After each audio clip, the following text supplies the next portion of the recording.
ना पाप है या पुण्य। मांसाहार को लेकर भगवान श्री कृष्ण ने शिकारी से क्या कहा, किस घटना ने खोल दी शिकारी की आंखें, इन तमाम बातों को अपनी आज की इस वीडियो के माध्यम से समझने की कोशिश करेंगे। दोस्तों, हर धर्म में अहिंसा को सबसे परम धर्म माना गया है, लेकिन वो हिंसा जो अत्याचारी से अपनी रक्षा के लिए न की गई हो, उसे सबसे बड़ा अधर्म माना जाता है। और मांस का भोजन इसी प्रकार का अधर्म है। मानव के लिए मांस खाना सबसे बड़ा पाप माना जाता है। इस बात को एक कथा के माध्यम से आप बखूबी समझेंगे। एक बार की बात है, भगवान श्री कृष्ण का सामना एक मांसाहारी व्यक्ति से हुआ।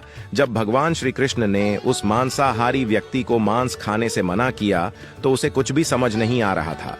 जिसके बाद भगवान श्री कृष्ण उस शिकारी को एक छोटी सी कथा सुनाते हैं कि एक बार मगध में खाद्य संकट खड़ा हो गया था। खाने को अन्न का एक दाना नहीं बचा था। तभी सम्राट ने अपनी राज्य सभा में पूछा कि देश की खाद्य समस्या को सुलझाने के लिए सबसे सस्ती वस्तु क्या है।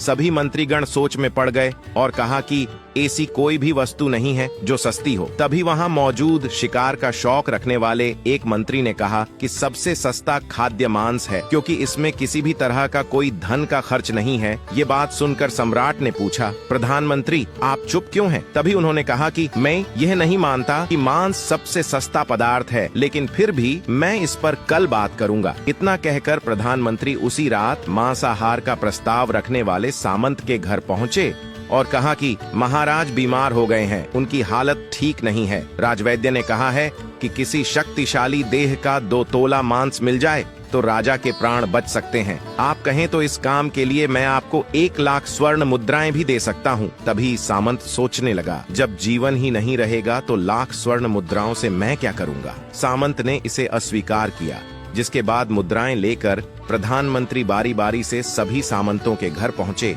और सभी से राजा के लिए हृदय का 2 तोला मांस मांगा, परंतु कोई भी राजी न हुआ। सबने अपने बचाव के लिए प्रधानमंत्री को 1 लाख 2 लाख मुद्राएं तक दे दी। इस प्रकार प्रधानमंत्री ने एक ही रात में करोड़ों स्वर्ण मुद्राएं जमा कर लीं और सुबह होने से पहले ही अपने महल में पहुंच गए। अगले दिन राजसभा में सभी सामंत समय से पहले ही पहुंच गए, क्योंकि वे यह जानना चाहते थे कि राजा स्वस्थ है कि नहीं। लेकिन तभी राजा सभा में आए और अपने सिंहासन पर आकर बैठे।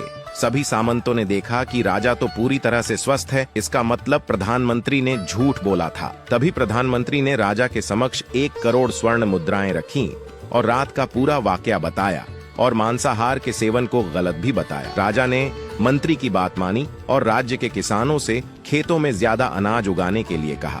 साथ ही उन स्वर्ण मुद्राओं को भी कृषि हितकारी कामों में इस्तेमाल करने का आदेश दिया, जिससे जल्दी ही राज्य में अन्न की समस्या खत्म हो गई और पूरे राज्य में खुशहाली फैल गई। इधर कथा सुनकर शिकारी को भी शिकार और मांसाहार कितना गलत है ये बात समझ में आ गई थी और उसने मांसाहार का त्याग कर दिया था।